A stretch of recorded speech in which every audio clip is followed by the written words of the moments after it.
Hello everyone and welcome to another video. So today I will be attempting to kick off a new series that I had mentioned in my previous video of just a bunch of kind of short videos where it's just like a very chill, laid back, draw with me, sketch with me type of series. And it's mostly for my own accountability. I had mentioned in my previous video that I want to be more on top of making time for wellness and having some time from the day to really just come home, be able to relax and de-stress, especially because I have such a busy schedule that it's very easy to get really caught up in that and kind of come home, eat, shower, go to sleep, rinse and repeat.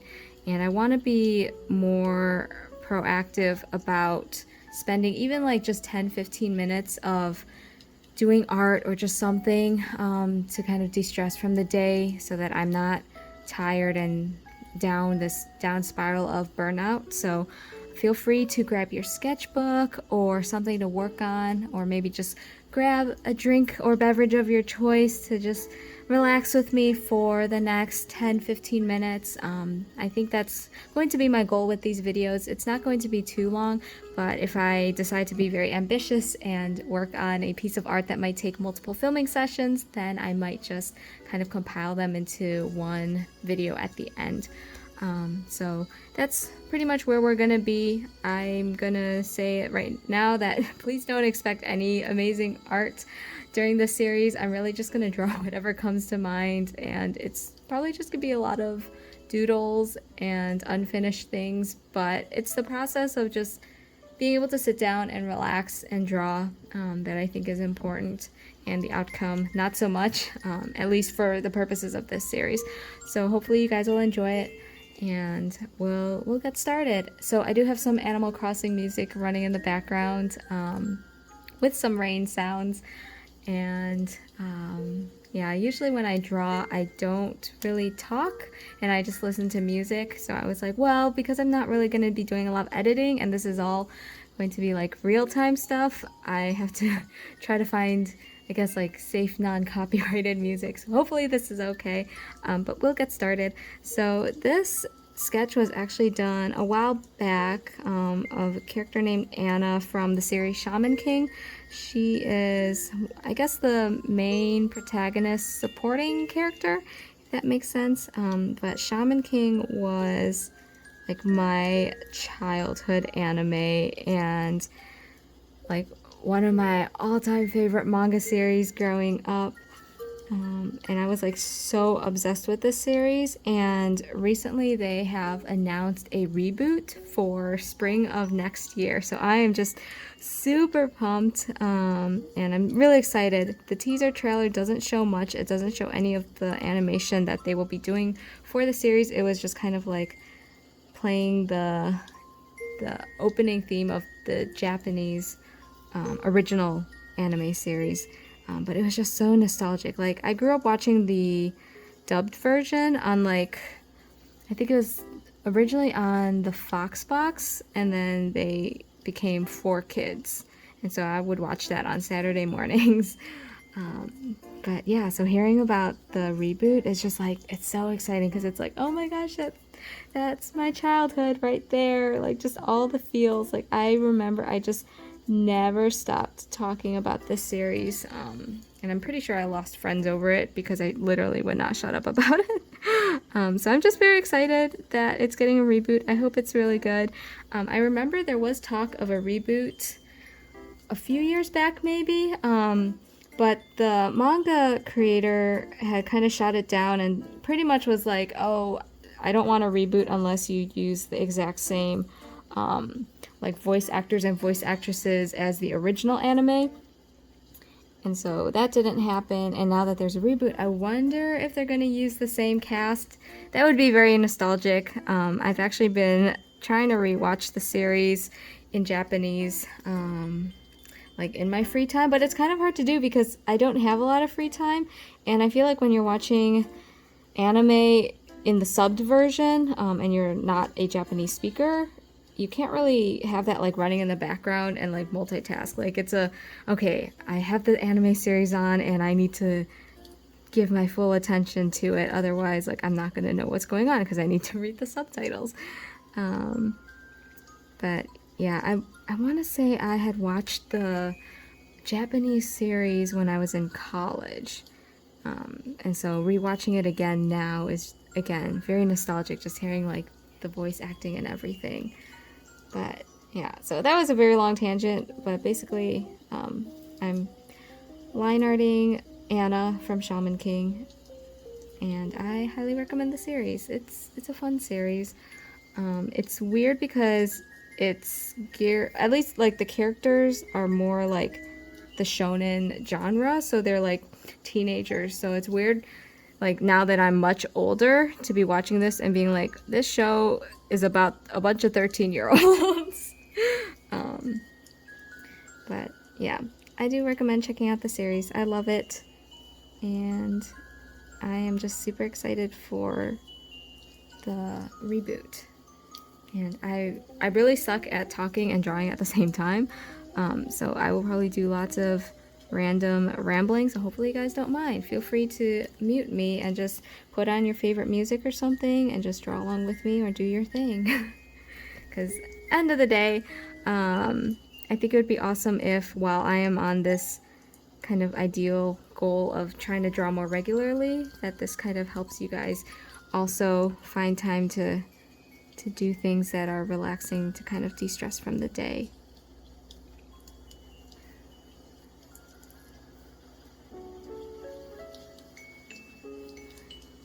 And I'm actually using these fine liners that I got from the website Wish, and they're the Unipin fine liners. It's so hard to find them in the US. Like, I don't think Amazon, well, I think Amazon sells it, but it's like through a third party, like overseas retailer. But I was able to get it off Wish, and I feel like I'm always just on the hunt for good fine liners. I've tried so many, and I feel like my go-to right now is Le Pen by Marvi Uchida, and I love it because like the ink is really, really dark. I think prior to that I'd been using like Copic, but the Copic ones aren't as like dark black, and so I really like the Le Pen ones. But the thing about those is that I like using the really fine sizes, so like 0.05, so similar to like this size.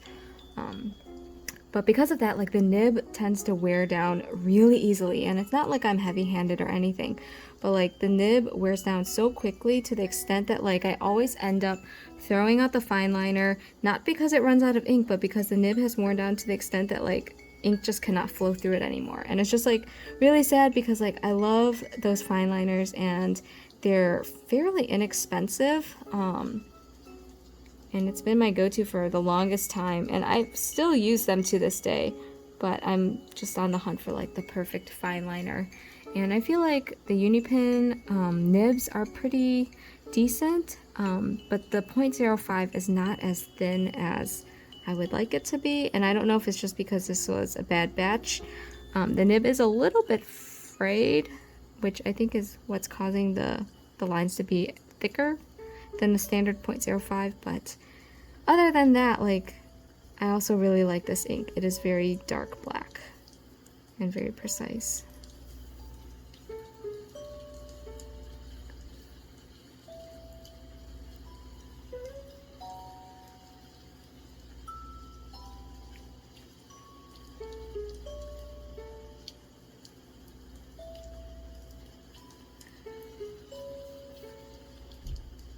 I feel like there's also a lot more stress when I'm like filming, because it's like, oh, I have to make sure that everything's at the right angle, that you guys can see everything that's going on, that the lighting's okay. And then with me talking, also makes it a little bit difficult. So I have this weird thing where I don't know if it's just because like I use such thin lines when I'm doing my line art that like even taking a breath like can cause the pen to like shake or whatever, and then I don't get a clean line. But I have this habit of like holding my breath when I do the line art, and so it is a bit challenging for me to try to like talk and do line art at the same time. And so far I feel like these lines could definitely be a little bit more cleaner if I was just like quiet and just like doing my line art thing, but I also enjoy talking with you guys, even if it's just like a one-way thing. But maybe sometime in the future I will look into like maybe doing like Instagram, like those Instagram live videos where like you guys are able to tune in and talk in the chat, and then I could just like chat with you guys, or do it through YouTube. I haven't really looked into it at all, but I think it'd be fun eventually to have a more interactive thing, especially if this is going to be an ongoing kind of thing. Granted, it would only be like 10 to 15 minutes, so I'm not sure like how many people would be able to tune in, and it'd be hard for me to kind of like set a date and time for it, just because it depends on my schedule. But I think that would be something that would be fun to do somewhere down the road. That way it's like more engaging and more interactive, so I could like have an actual conversation with you guys. But of course, like, I'm always open to hearing from you all down in the comment section, and like, don't ever be afraid to talk to me. But yeah, don't ever hesitate to just drop a comment down below. Let me know how you guys are doing.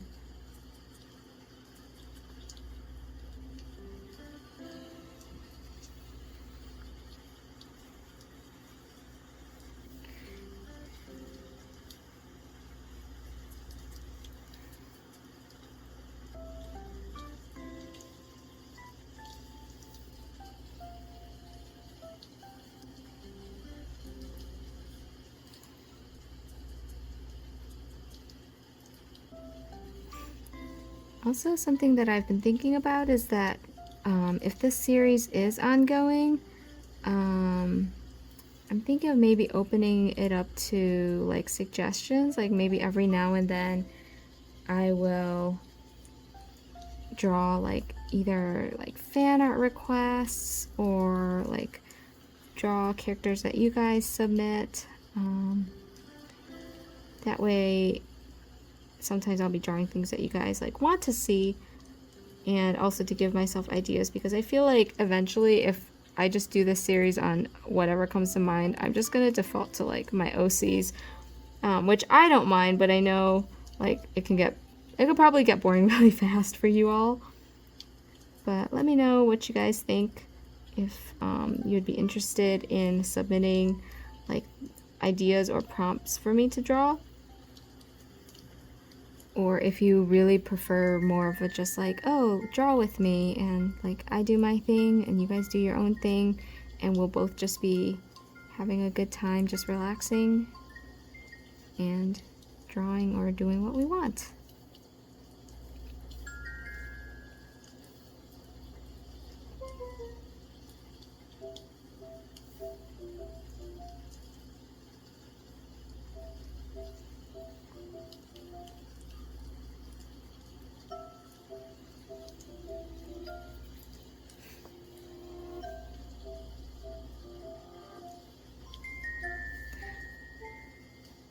Also, sometimes I get questions about what I use for my sketching, and I toggle between the Unidia multicolored lead in is it 0.5 or 0.05? I think it's 0.5 lead. And then that one is a lot more erasable and comes in a lot more colors, but the lead is a lot more brittle, so it breaks a lot more easily. And then the lead that I used for this piece is the Einstein 0.5 lead. I don't know if it has like sometimes lead has like 2B, HB, 2H, and like a grading system for like how soft or hard the lead is. And I can't remember if it has a grading, and if it does, it's probably like 2H or HB. It's pretty middle of the road type softness of the lead. It doesn't erase as well, but it doesn't break as easily, and that's kind of like my go-to if I'm not planning to do like a full color piece where I want to be able to erase the underlying sketch. So I usually just default to the Einstein lead when I'm doing doodles. And then I prefer the color blue since it's easy on the eyes, and I remember initially I chose blue because it's photocopy friendly, so like if you were to scan this in, the blue does not show up. But of course, like nowadays, there are enough apps that allow you to kind of do post photo editing from your phone, so I don't scan in my images, but I used to back when I was like in high school and didn't have my own phone. And then I think like junior or senior year I got a flip phone, but it was like for emergencies only, so I didn't get my real like personal phone, like smartphone, until freshman year of college. Also, I should mention that like the things that I talk about is whatever comes to mind. So apologies in advance for very random things that I talk about, but hopefully you guys don't mind. If you prefer like just a quiet like sketch with me where it's just me drawing, and maybe music in the background, I don't know, but let me know what you guys prefer.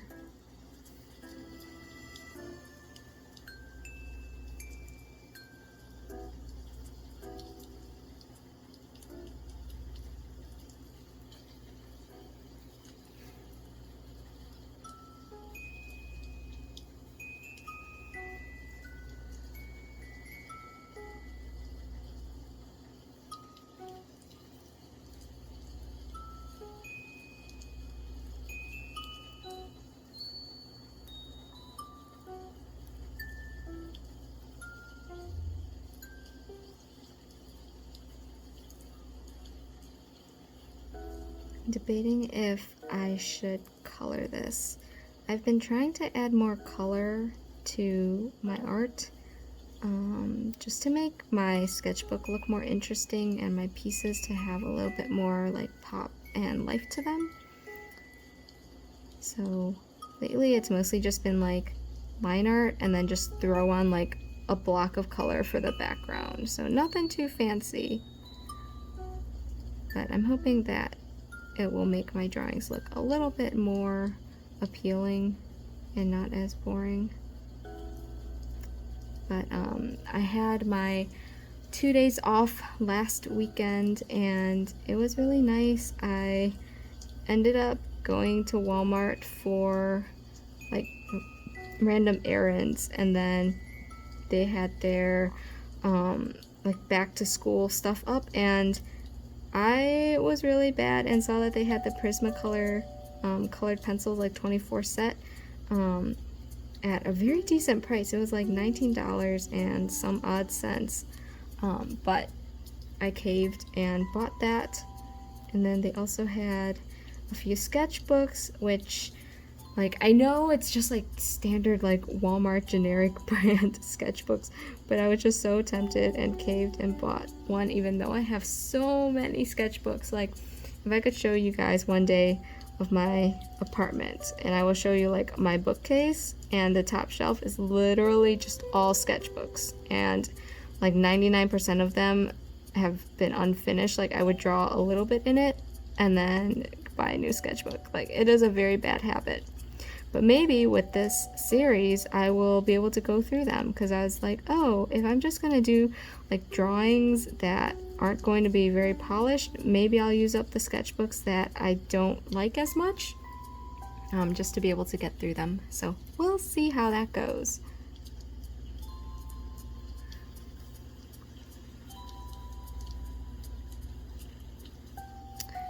But yeah, I think all of that is to say, I'm kind of wondering if I should add color to this afterwards. I think it would make it look a little bit more fun.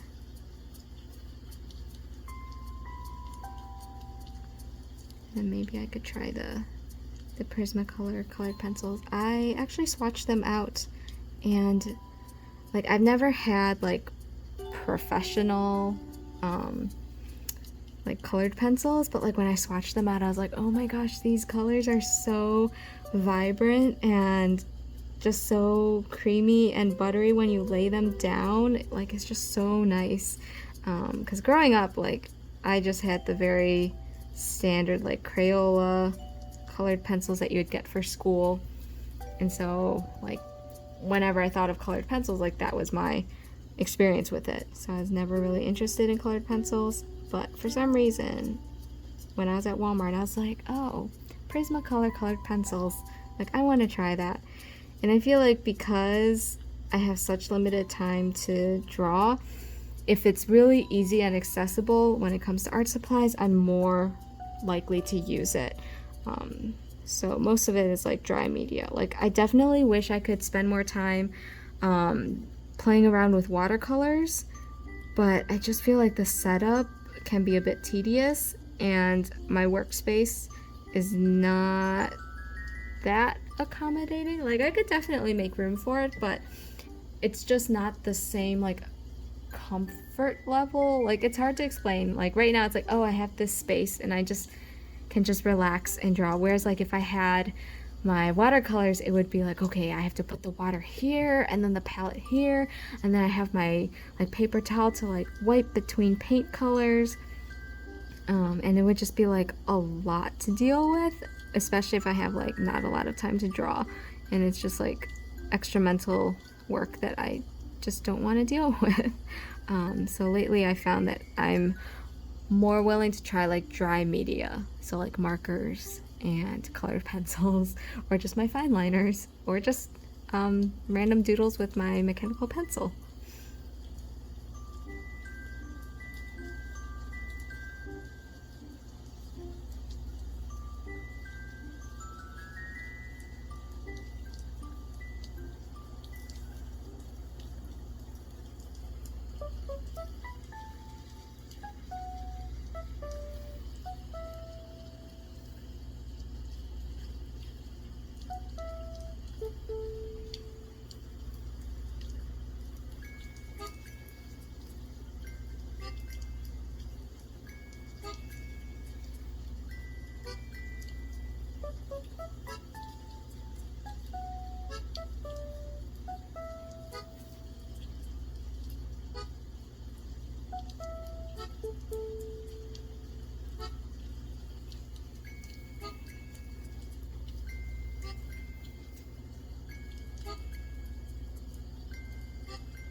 The only difficult thing about doing a sketch and not immediately following up with the line art is sometimes I forget like which lines I mean to go over with the fine liner, because I don't necessarily erase everything. Like, I might do multiple lines and then decide, okay, I'm gonna line the outermost one or the innermost one and ignore these other lines.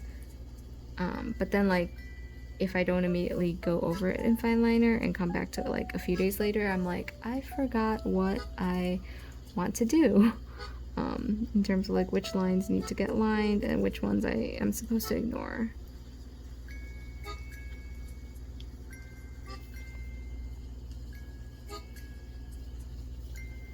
No, so I realized that we're already at like almost 25 minutes, and definitely I will try to keep it more to 10 to 15 minutes, but today has actually been a really good day, and I was able to come home and really not have much work to do, and so it was just really nice to come home and be like, wow, like I have 2 to 3 hours to just relax and not have to think about work. I started the pulmonology service this week at the hospital, so taking care of kids who have tracheostomies, and most of them are vent dependent, so they require a ventilation machine to help them breathe. And a lot of these kids, they're very stable in the sense that like their day-to-day plan doesn't really change. A lot of them are just at the hospital because they are pending placement, whether it's like home nursing or to a long-term facility, because they require a lot of care that their parents may not have the time or the resources to be able to take care of them on their own. So a lot of these kids are on the service for a really long time. Some of them have been here since birth. But basically, because of that, they have very complex medical histories, because no normal child is born and requires like a tracheostomy, which is like a breathing tube to help you breathe. And so these kids have a very complex medical history, and oftentimes it's either because they were born very premature and so their lungs didn't have enough time to fully develop compared to kids who were born full term, or they just are born with a lot of congenital issues either with their lungs or with their heart, and eventually in order to keep them alive they do need something to assist them with breathing. So these kids are very complex. So when you first start on service, it can be a bit overwhelming just trying to learn about these kids and like what all of their vent settings are, what their plans are. But I feel like now that we're nearing the end of the week, it's kind of stabled out and I have a better idea of like my workflow and knowing like where in the chart to find all of the information for these kids. Especially when it comes to like rounding. So basically when you are inpatient at the hospital, you do pre-rounding and then rounding. So in the morning after you get sign out from the night team to hear about like anything that might have happened to your patients overnight, you do something called pre-rounding, and basically that's just chart checking as well as checking up on the patients in the morning to see what changes were made, like what medications might have been held or changed overnight, or if they had any like PRN medications, which are like medications that are not scheduled but they're available if they need it. So for example, a very common PRN medication is like Tylenol. So we don't schedule our kids on Tylenol, but if they need it, like it's there for them. And so that's something that you may check when you're pre-rounding to kind of get a better idea of different aspects of your patient's health. So like if a patient required a lot of Tylenol overnight for pain, then you might want to adjust your plan for the day and say, hey, their pain is not adequately addressed, or they're using too many of their PRNs. What can we do to minimize their need for PRNs? And so that's kind of pre-rounding, kind of reading up on your patients, checking up on your patients to get a better idea of what needs to be done during the day. And then you round with the attending, who is like the supervising doctor, and you go through all of the patients, explaining like a recap of what's happened since the day before, and then explaining like your assessment of the patient and what you think the plan needs to be. And basically during rounds, the attending will help finalize the plan for the patients.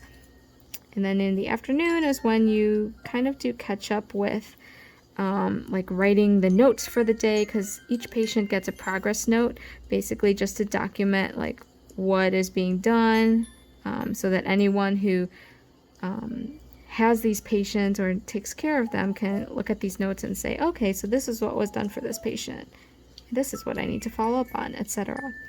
And then the afternoon is also for calling consults, because a lot of times, if you have complex patients, you require expertise and recommendations from other specialties. So for example, if you have a kid who has a lot of heart issues, you might, and you have a question about medication, but it's not your specialty, so you might consult the cardiologist or the heart doctor and kind of explain the situation and be like, hey, we have this kid with this heart problem, we're thinking about this medication, but would appreciate your recommendations, etc.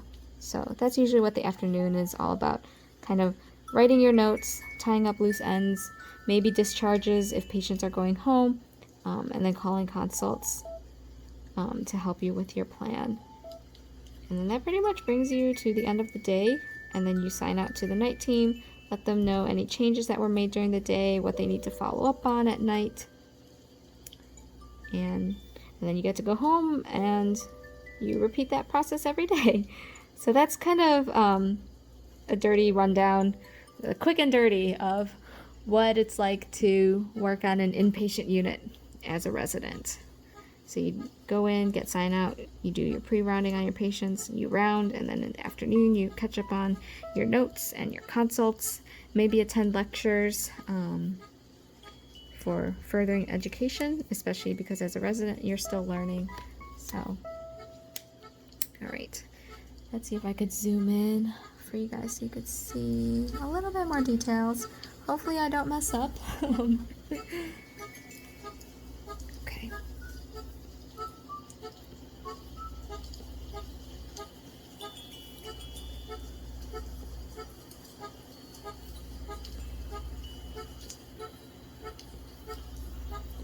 Yeah, I'm pretty sure the 0.05 nib is just a bit frayed and faulty because this is the 0.1, which should be thicker, but I feel like I'm getting a lot thinner, like cleaner lines from it, which I'm not complaining about. But it's kind of a bummer that the 0.05 is not as thin as I was hoping it to be.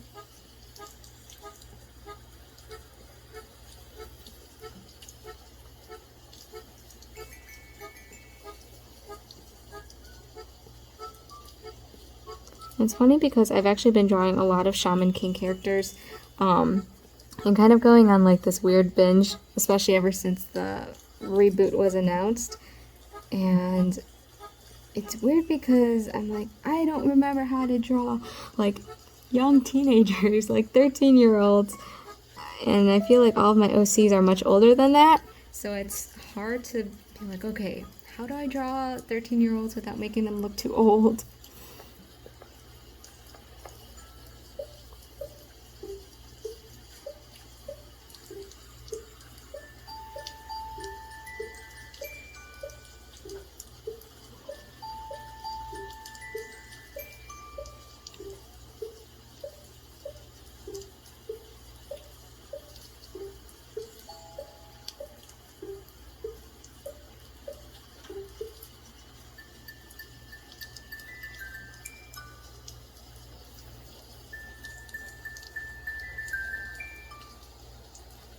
I feel like the eyes are the most stressful part, and that's why I'm not talking, because I'm like, I don't want to mess this up.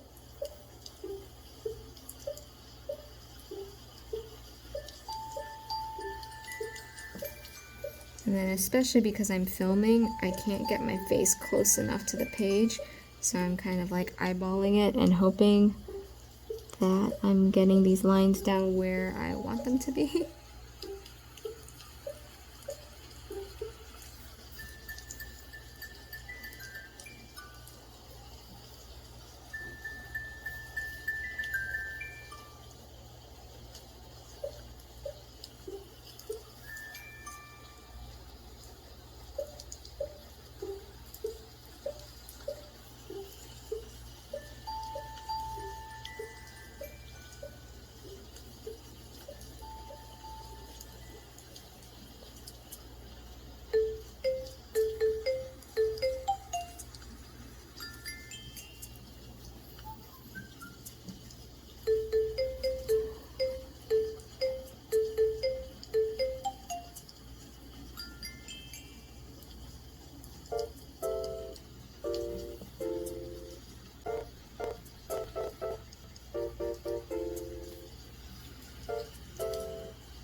We are almost done. And then maybe I'll just add a simple background for time's sake. We'll try coloring another day.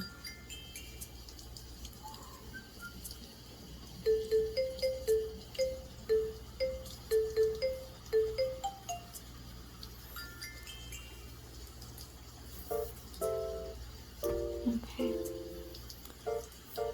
Might do a little bit of black for her. Well, it would be a dress if I drew more of her body. But let's see. We'll use, so this is the Pentel Aquash, I believe, but it is recommended to me by Chrissy. She goes by Tiramisu Sue here on YouTube, and I've mentioned her many times in my videos, but she had recommended this for getting like even black coverage that's not like using a fine liner or marker, and I've actually really enjoyed it. Definitely lays down the ink very nicely, and for the most part it's fairly even. I don't know if it's just because of the paper that I'm using that sometimes it layers weirdly, but for the most part I'm really happy with how it lays down.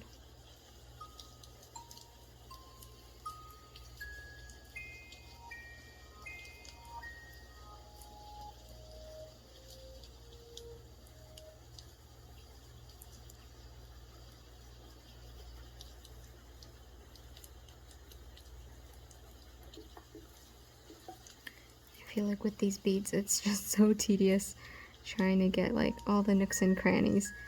Granted, this is not a very finished piece, but I still want to try to make it look a little nice.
Alright, almost done.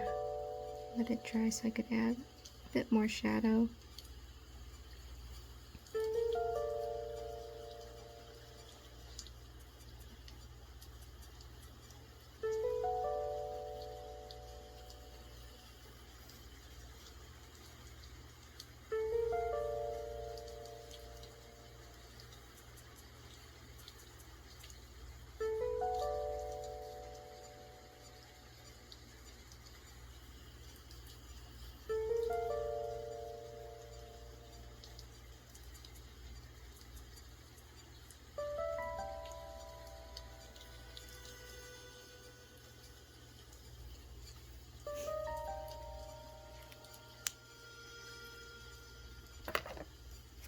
And that's pretty much everything that we've got for today. I hope that you guys enjoyed and was able to get something done as you had me running in the background and keeping me company. So I will see you guys next time, and I hope you have a lovely rest of the night. Bye!